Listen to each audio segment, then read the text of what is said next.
Hi everyone, আমার আরও একটা ব্লগে তোমাদের সবাইকে ওয়েলকাম।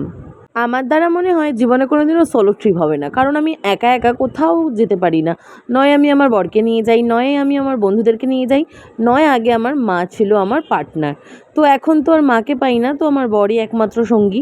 কিন্তু যখন বরকেও পাই না, তখন মনে একটু সাহস নিয়ে একা একাই বেরিয়ে পড়তে হয়। সেদিন একা একা সাহস করে অনেকটা কনফিডেন্ট নিয়ে চলে গেছিলাম হাতিবাগানে।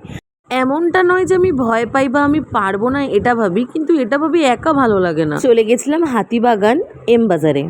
সামনে বললাম না জামাই ষষ্ঠী আসছে, তো সবারই মোটামুটি কেনা গেছে।